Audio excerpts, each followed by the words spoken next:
Every tennis legend has a story of triumph, of battles fought on and off the court. But what happens when the strongest bonds, the partnerships that fuel greatness, suddenly break apart?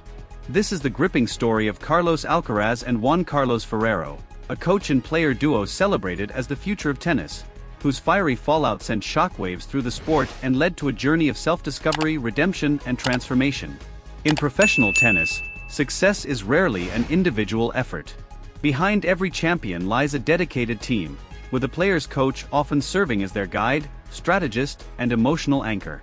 For Carlos Alcaraz, a prodigy hailed as the next great star of tennis, Juan Carlos Ferrero was not just a coach. He was a mentor who had walked the same path. Together, they formed one of the most admired partnerships in the sport. Ferrero's influence transformed Carlos from a promising junior player into a force to be reckoned with on the ATP Tour. Their victories were celebrated worldwide, and their dynamic chemistry on and off the court became a cornerstone of Carlos's meteoric rise. But as the stakes grew higher, cracks began to form in their seemingly unbreakable bond. What led to their explosive fallout, and how did it alter the trajectory of their respective careers? This is a story of ambition, ego, and the cost of striving for greatness. A story of breaking apart, growing individually, and finding a way back to each other. Carlos Alcaraz's love for tennis began at a young age in his hometown of El Palmar, Spain. A natural athlete with explosive speed and raw power, Carlos quickly gained recognition for his talent. By the time he was 14, he was already being touted as a potential future star. But talent alone wasn't enough to navigate the world of professional tennis. A world filled with relentless pressure, grueling schedules, and fierce competition. That's when Juan Carlos Ferrero entered Carlos's life.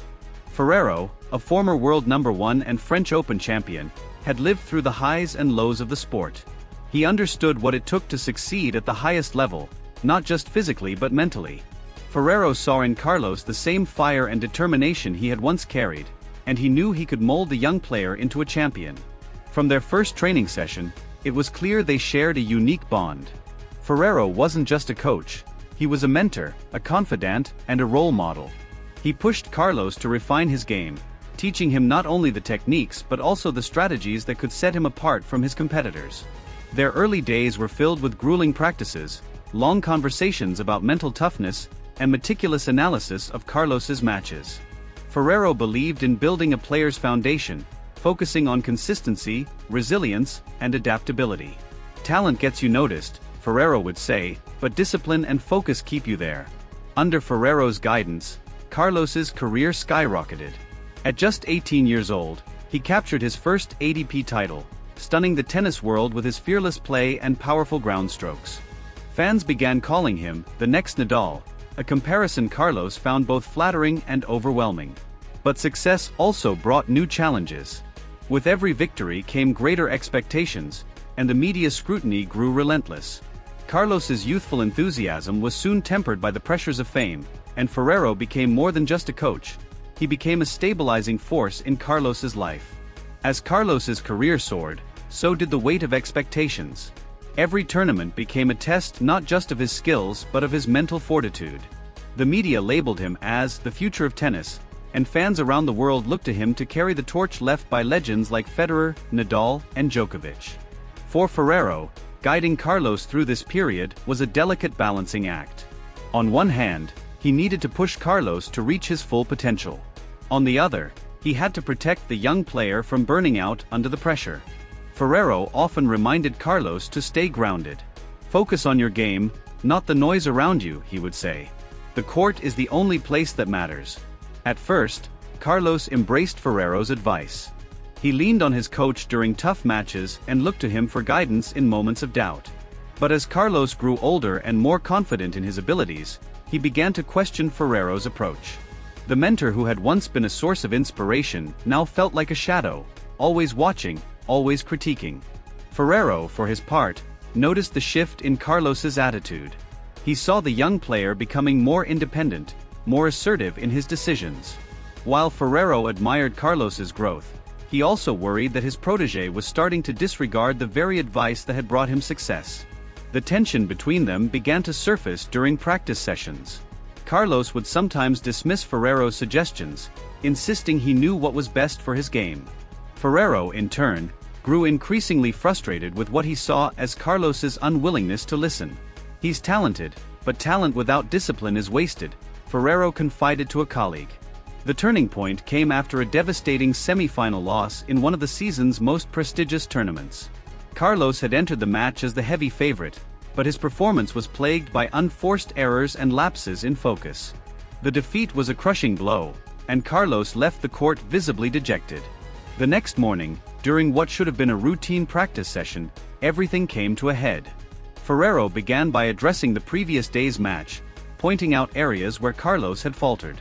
"Your footwork was off," Ferrero said. "You're rushing your shots instead of setting them up." Carlos, still fuming from the loss, snapped back. "I know what I'm doing, Juan Carlos. I don't need you nitpicking every mistake." Ferrero tried to remain calm. "Carlos, this isn't about nitpicking. It's about making you better. That's why I'm here." But Carlos wasn't ready to hear it. "I'm not a kid anymore," he shouted. "I don't need you micromanaging every move I make." The argument escalated. Ferrero, his patience wearing thin, shot back, "And I'm not here to watch you waste your potential. If you think you can do this alone, you're mistaken." Carlos's response was like a dagger. "Maybe I don't need you anymore." The words hung in the air, their weight sinking into both men. Ferrero's expression shifted from frustration to hurt. "If that's how you feel," he said quietly, "then maybe it's time we part ways. But don't make this decision out of anger. Think about everything we've achieved together." Carlos turned away, his chest heaving with emotion. "I've thought about it.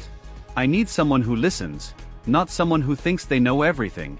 With that, the practice session ended abruptly. Carlos stormed off the court, leaving Ferrero and the rest of the team in stunned silence. The fallout was swift and public. Carlos announced that he would compete without a coach, citing a need to find his own path. The decision was met with mixed reactions. Some praised his independence, while others criticized it as a reckless move. Without Ferrero's guidance, Carlos's performances became erratic.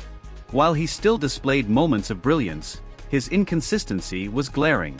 Victories felt hollow, and losses stung more than ever. Ferrero, meanwhile, tried to move on professionally, but the split weighed heavily on him. Watching Carlos struggle from afar was a painful reminder of the bond they had lost. Months later, after a string of disappointing performances, Carlos reached a breaking point. Late one night, he found himself scrolling through old photos and videos of his time with Ferrero. Memories of their victories and camaraderie resurfaced, bringing with them a wave of regret. Summoning his courage, Carlos called Ferrero. "I made a mistake," he said. "I let my ego get in the way. Can we work together again?" Ferrero's response was immediate. "Carlos, I've always believed in you. Let's rebuild this." Their reunion wasn't easy, but it marked the beginning of a new chapter. The story of Carlos Alcaraz and Juan Carlos Ferrero is one of ambition, resilience, and the power of forgiveness. How did their renewed partnership shape the future of tennis? Click here to find out.